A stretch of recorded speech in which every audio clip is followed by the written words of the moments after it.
रॅलीचा उद्देश एवढाच आहे की सध्याला जी छत्रपती संभाजीनगरची आपल्या औरंगाबादच्या नवयुवकांची झालेली परिस्थिती, व्यसनामुळं वाढलेली गुन्हेगारी आणि त्यांच्या मानसिक आणि शारीरिक परिणामामुळं त्यांच्या ह्या घडणाऱ्या घटना, या घटनांना पाहता आज आपल्या शहरामध्ये युवकांना या व्यसनापासून दूर करण्यासाठी एक मोहीम उभी राहावी आणि शालेय जीवनातील आणि महाविद्यालय जीवनातील जे विद्यार्थी आहेत, या विद्यार्थ्यांना या व्यसनापासून कसं दूर ठेवता येतील आणि त्यांच्यामध्ये या व्यसनामुळं घडणाऱ्या ज्या काही घटना आहे, ज्या मानसिक विकृतीतनं त्यांच्यामध्ये जो काही गुन्हेगारी प्रवृत्ती वाढते आहे आणि शालेय स्तर जो पडतो आहे, याच्यात त्या युवकांना व्यसनापासून दूर करून एक नवीन मोठं व्यसनविरोधी लढा उभा राहता येईल का शालेय आणि विद्यार्थी जीवनात, याच्यासाठी एक प्रयत्न केला जात आहे। आणि हा प्रयत्न आम्ही सर्व सामाजिक संघटना आणि सर्व आदरणीय छत्रपती संभाजीनगरचे वरिष्ठ जे सामाजिक कार्यकर्ते आहे यांच्यासह मिळून आम्ही हा प्रयत्न करत आहोत। ही फार मोठी समस्या झालेली आहे आणि आपलं महाराष्ट्र हे मध्य राष्ट्र आहे का महाराष्ट्र आहे याची खरी चिंता आम्हाला लागलेली आहे। या राज्यात 2 लाख कोटी रुपयाची दारू विकते आणि सरकारला लक्ष दारू उत्पन्नावर आहे, पण याचा अर्थ कोट्यावधी घरं उद्ध्वस्त होत आहेत आणि या दारूचं जे राजकारण आणि अर्थकारण आहे त्यांनी सगळा समाज उद्ध्वस्त होतो आहे। तेव्हा या रॅलीमध्ये सर्व शहरवासियांनी, प्रत्येक नागरिकांनी एक आपल्या या देशासमोरचं नशामुक्तीचं महत्त्वाचं काम म्हणून एक स्वातंत्र्य चळवळीतलं एक महत्त्वाचं उद्दिष्ट आपलं होतं ते आपण विसरलो। तेव्हा दारू, तंबाखू, गुटखा आणि अन्य अंमली पदार्थ जे वेगवेगळी नावं आमच्यासारख्यांना तर आता आश्चर्य वाटतं की काय काय चाललेलं आहे। तेव्हा मी आणि आमचे सर्व सहकारी जे इथे आम्ही आलो आहे या शहराचे नागरिक, आम्ही सर्वांना एक कळकळीचं आव्हान करतो की या रॅलीमध्ये, या प्रबोधन फेरीमध्ये आणि या व्यसनमुक्तीचा संकल्प घेऊया, कारण यांनी आमचा समाज हा जो आहे अत्यंत एका अशा हिंसेच्या आणि व्यसनाच्या विळख्यात सापडलेला आहे। तेव्हा हे प्रत्येकाने आपलं सगळं काम करून समजून नागरिक, शाळेतले आणि महाविद्यालयातले विद्यार्थी, शिक्षक, महिला आणि समाजातले सर्व घटक ज्यांना याची चिंता आहे आणि आहे तर त्यांनी सर्वांनी यात सहभागी व्हावं असं नम्र आव्हान आहे। माझं नाव, मला लोक प्राध्यापक HM देसरडा म्हणून ओळखतात। मी महाराष्ट्र राज्य नियोजन मंडळाचा सदस्य होतो, पण सामाजिक कार्यकर्ता आहे आणि मला हे अत्यंत चिंतेची बात, आज लोकांना प्यायला पाणी नाही पण दारूचा पूर वाहतो आहे, म्हणून मी याच्यात आणि आमच्या सहकाऱ्यांना धन्यवाद देतो की त्यांनी ही रॅली आयोजित केली आणि पत्रकारांनी आणि मीडियानी याला पाठिंबा द्यावा अशी सुद्धा विनंती करतो। 12 जनवरी राजमाता जिजाऊ और विवेकानंद जी को अभिवादन किया जाता है।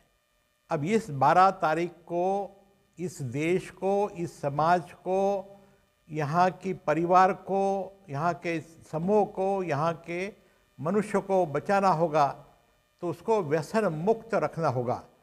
तो इस रैली में यदि आप राजमाता को और विवेकानंद जी को अपनी भावभीनी आदरांजलि व्यक्त करना चाहते हैं तो इसमें शरीक होइए। दूसरी बात, 22 जनवरी में अयोध्या में राम जी की मूर्ति की स्थापना होने वाली है और देश में जो माहौल बना है, राममय देश हुआ है और हम बोल रहे हैं कि राम मर्यादा पुरुषोत्तम है। हम मंदिर बना के, एक भव्य वास्तु बना के केवल वहाँ अभिवादन करने वाले हैं, या इस देश में जो वातावरण बना है मीडिया के कारण, अन्य कारणों से, तो राम का आदर्श, मर्यादा पुरुषोत्तम का आदर्श क्या है? हम व्यसन मुक्त हो। इसी के साथ ये अभियान भी चलना चाहिए। हमको यदि वहाँ जाना है, आज नहीं बाद में, तो पहले हम व्यसन मुक्त हो, जब भी वो मंदिर में पैर रखो, नहीं तो मत रखिए पैर उसमें। मत करिए अभिवादन। एक तरफ हम ये करेंगे और मर्यादा पुरुषोत्तम की हमारी मर्यादा नहीं देखेंगे। तो मैं आप सबको ये विनती करता हूँ कि हमको ये जीवन एक ही बार मिला है, हमको ये जीवन एक ही बार मिला है और हम हमारे हाथ से उस जीवन को हम उद्ध्वस्त कर देंगे, ध्वस्तफस्त कर देंगे। हमारी जिस माँ ने हमको जन्म दिया, जो पिताजी ने हमको छोटा से बड़ा किया, उनको सब भूल के हम एक छोटी सी गोली, छोटा सा कोई शराब वगैरह से हमारा खुद का, हमारे परिवार का, हमारा समाज का और राष्ट्र का, और अभी आ रहे हैं आंकड़े कि 7.5% हमारा जीडीपी होगा। ठीक है, 7.5% होने दो, 10% होने दो, क्या उससे हम सुखी और आनंदी होने वाले हैं?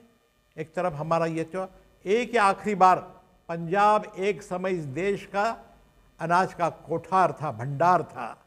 आज पंजाब की हालत क्या है वो देख के देश के अन्य प्रांतों में, अन्य जगह उससे हमने सीख लेनी चाहिए और हम व्यसन मुक्त समाज का, बापू का जो सपना था उसको पूरा करने के लिए हम हमारी तरफ से सब ने दिल से प्रयत्न करना चाहिए। धन्यवाद।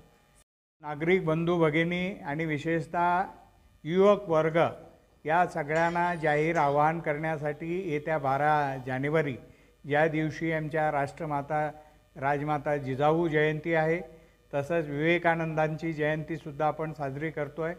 या सगळ्यांच्या वैचारिक वारसा आपण चालवताना ही व्यसनमुक्ती आंदोलनामार्फत जी संघटना कार्यरत आहे त्यांच्यामार्फत सगळ्या समाजाला जाणीव करून देण्यासाठी ही रॅली क्रांती चौक शिवाजी महाराजांना प्रणाम करून महात्मा फुलेंच्या पुतळ्यापुढे जाऊन महात्मा फुले यांनी सावित्रीबाई यांना वंदन करून अभिवादन करून त्याचा समारोप होतो आहे।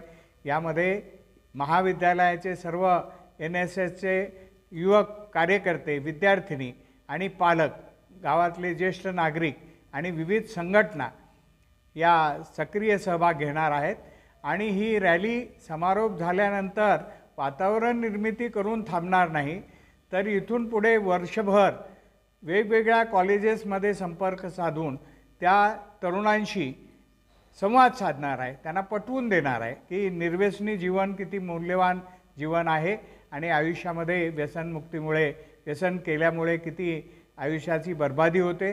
विशेषतः महिलांचा सहभाग यामध्ये होतो आहे। कामगार चौकामध्ये गावात काही कामगारांची ठिकाणं आहेत, तिथे सुद्धा आम्ही संपर्क करणार आहोत आणि कॉलेज आणि कामगार संघटना आणि विशेषतः चौकामधून, म्हणजे बसस्टँड असेल, इथे क्रांती चौक असेल, तिथे कामगार चौक असेल, सिडको बसस्टँड असेल, अशा सगळ्या ठिकाणी आमचे कार्यकर्ते वर्षभर दरमहा एक तरी कार्यक्रम घेऊन या लोकांना व्यसनमुक्त करण्याचा प्रयत्न करणार आहोत। हे जाहीर आवाहन आम्ही करताना सगळ्या ज्येष्ठ नागरिकांना, गावामध्ये मोठ्या प्रमाणात ज्येष्ठ नागरिकांच्या संघटना आहेत, त्यांना मी जाहीर आवाहन करतो की त्यांनी आपण समाजाचं देणं लागतो। ही युवक पिढी जर बर्बाद झाली तर मग कसलं भारत राष्ट्र आणि काय उभं होणार आहे? आता काही धार्मिक आवाहनही करतील, इवन ज्यांना हिंदू राष्ट्र करायचे त्यांनाही हे अभिप्रेत नाही आहे। त्यांनासुद्धा जर खरा अर्थाने धर्म कळला असेल तर त्यांनी, आणि बहुसंख्य हिंदू जर निर्व्यसनी झाले तर मला वाटतं बरंचसं काही राष्ट्र निर्माणचं कार्य होईल असं मला वाटतं।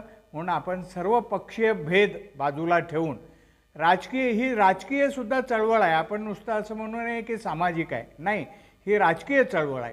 शासनाला जनहिताचे निर्णय घ्यायला भाग पाडून खऱ्या अर्थाने व्यसनमुक्ती, केवळ दारूबंदी नाही, संपूर्ण व्यसनमुक्ती करण्याला भाग पाडलं पाहिजे।